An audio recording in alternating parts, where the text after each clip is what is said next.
Hi, I'm Kenya, and today I'm going to talk to you about domestic violence and the role society plays in it. Now, I'm not going to name names about the things that are going on in the news, but I will talk about the behavior that's extremely concerning to me. Now, for the purpose of this video, I will use Team Estrogen and Team Testosterone. So, society has a history of basically sending mixed messages to Team Estrogen. We're told to be nice, polite, everything's going to be fine, don't you worry about that. And then they also tell us we need to use our voice, but don't be too loud. It's okay for you to stand out, but know your place. And it's just like, can you make up your mind on what I'm supposed to do falling into Team Estrogen's camp? When Team Testosterone basically has free range. Oh, well, they can't help it. You provoke them. They lose control. They can't do anything about it. But Team Estrogen, you have to know how to sit right, how to wear your clothes, make sure it's not too tight, make sure it's not too loose, make sure this, make sure that. Huh? That's a whole lot. And then you tell me to smile. Hold on, I have to smile while I'm being told that I can't go out at a certain time at night because I'm going to be attacked, or increases my chances of being attacked. I can't look at certain people too long because I might get attacked, because I'm sending mixed messages, because I'm attractive. It automatically means people have a right to come and harass me because I'm so cute or I'm so fine. And because I'm so cute and fine and attractive, or whatever you want to call it, I automatically do all these things that you have imagined someone as attractive as I am does. Didn't bother to ask me. Just all of a sudden, you're cute, you're fine, you must let me touch you here, grab you there. You must allow me to stalk you. And so a lot of times people don't understand what stalking is. And so stalking means that, and I'll use myself for example, stalking means I keep pursuing you even though you don't want me to. By any means necessary. There are different levels to stalking. There are different types. Of course, there's the kind where you tell them one time, leave me alone, they back off. There are the ones that keep going. They're the ones that, they keep going for a while, then they stop. You have some who have a mental health diagnosis, which makes it harder for them to just stop, because factor in their thought process and emotional connection, and they might even think that you're engaged, that you're married, and they have a whole life plan for you. And then there are other people who know that what they're doing creeps you out and they enjoy it. So they keep coming after you because they get something out of it. Now, when it comes to stalking, it's tricky depending on the states, actually. So if you get 30 text messages and you say, leave me alone, and they keep sending text messages, and you wait, they'll say 50 text messages, and then you send another text message saying, I said that, leave me alone, I'm calling the cops. Well, because you continue to communicate with them, it ruins your chances of having that count towards harassment. And 50 text messages aren't enough in most states. You need hundreds, maybe even thousands, and you can't respond back. While the person who is the stalker, they can escalate it and do different things. Some stalkers know the law, so they go all the way up to the line and they don't cross. So even though you're contacting the police, all you can do is document. Their phone, they're sending you messages, they're calling you, they're all on social media with pictures of things, getting other people involved to weigh in, encouraging them to keep pursuing you. Even though you've given as many signs as you can that you don't want anything to do with them. The relationship is over, move on. And then there are stalkers who have whole other relationships, but they don't want you to have one because in their mind, you're theirs forever. And so, again, going back to the law, depending on your state and things, your retaliation or things that you might do to let other people get involved outside of the police to tell them to stop can lead to you being arrested and your loved one being arrested. While the stalker is having a field day doing everything with no accountability whatsoever. And that goes back to voting. So if you want to see laws changed, we need to get people in office that's going to change the laws, not for their friends, not for their pet projects, but change the laws for safety. And so when someone tells you that they don't want to have a relationship with you, they should not be afraid that they're going to get stabbed for not giving you their phone number. Or telling you, no, thank you, I don't want your drink. Or no, thank you, I don't want your company. There are articles all the time about Team Estrogen getting shot and stabbed because they didn't want to give their phone number out.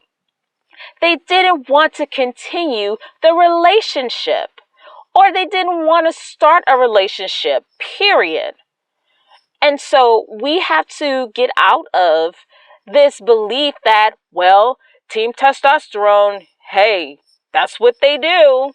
That's cute. They're hitting on you. Oh, they care. No. Let's stop telling Team Estrogen, oh, they're pursuing you, so they really care. That's sweet. Oh, I wish someone would buy me flowers. Oh, I wish someone would pursue me online. Oh, I wish someone would tell me those things or buy me those gifts or want me to go on a trip.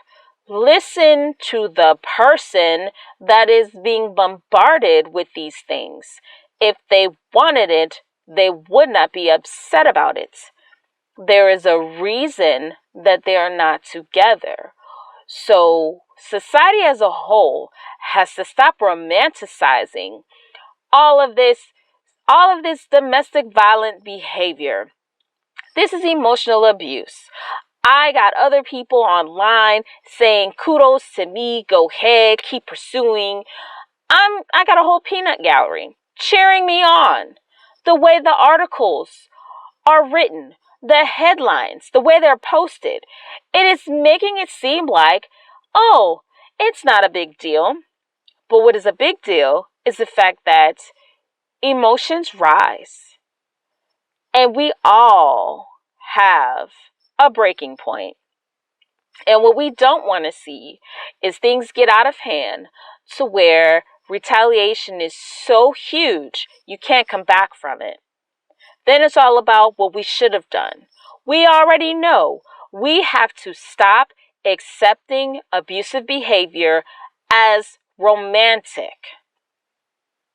It's fine. Oh, this person doesn't want to date. Okay, let me back off.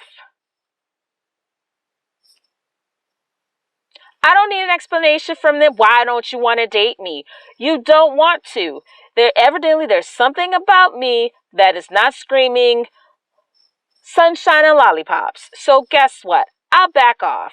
Maybe I need to go to my support system to find out, hey, am I coming on too strong? Am I giving off creepy vibes? What am I doing? And support system, we need to be honest with our loved ones. If we say they're our loved ones, ride or die to the end, then we need to be honest. Hey, you're creepy. Hey, you giving off kidnapper vibes. Like the way you went over there. Look how you hovered. No, don't do that. Hey, you're giving off aggressive vibes. Let them know so they can work on themselves away from the people that they're interested in. And maybe they can go date someone else. without the aggressive behavior. Because again, that is not cute. And society as a whole keeps sending mixed messages. Some people are held accountable, but while others are not. And if you have enough money, you can do whatever you want. And is this the kind of message that we want to send to each other? That we're just gonna see you, yep, train wreck coming. I know that it's gonna get worse, but hey, it's cute right now. Or you would never. They would never attack you. That's what a lot of people have said when they were in the early stages of an abusive relationship. My partner would never hurt me like that. And a lot of them are not here to tell you that it didn't happen because they were killed by their partners. And so a lot of people don't want to talk about that. Domestic violence is high. The stats are ridiculous. And depending on where you are, the stats change. But basically, 1 in 3 women, 1 in 4 men. Depending on which type of abuse, the stats change. And that's just who reports it. So that's another thing. We don't report. Why? Because we're going to be attacked by the people in charge, by law enforcement, by our loved ones, by society as a whole, because we're too dramatic, or it didn't happen that way. You're too sensitive, or I wish someone would do that for me. I don't see it as a threat, therefore it's not threatening. And so we have to get out of that. We have to work on expanding our knowledge on behavior and understanding.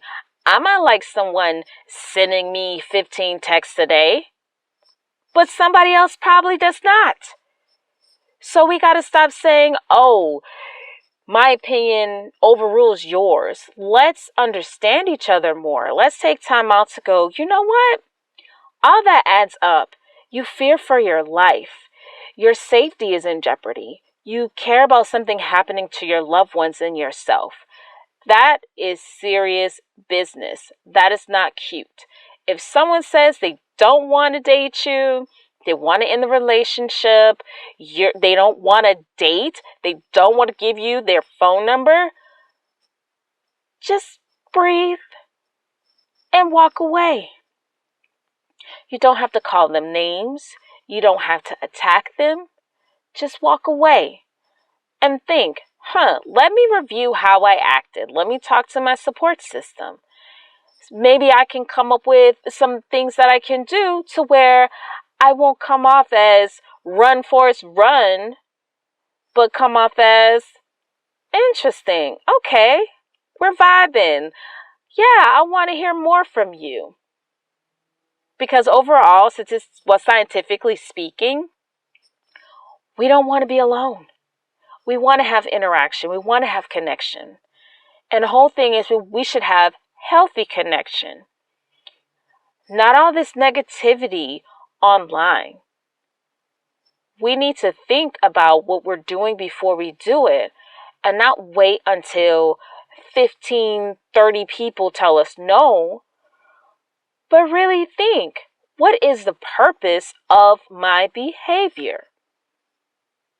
If it's not to enhance, if it's not to do something positive, then I should not be doing that, let alone to someone else.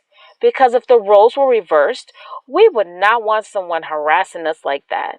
We would not want people getting their online support system together to harass.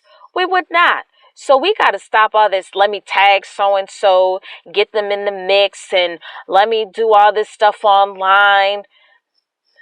No, let me air your business. Let me share intimate videos or pictures that we did together. I'm mad at you, so I'm just going to tell it. Is that supposed to make that person stay with you or reconsider leaving you? No.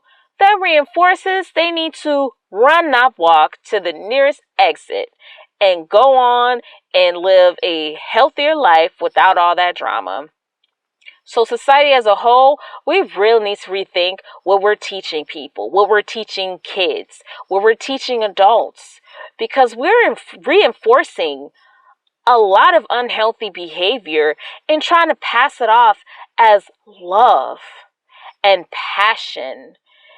And we are egging on abusive behavior, and we don't want to call it abusive. If you want to know what abusive behavior is, you can easily Google it. You can go to any domestic violence sites or organization, and they will tell you exactly what's abusive. Stalking happens in over 60% of all abusive relationships.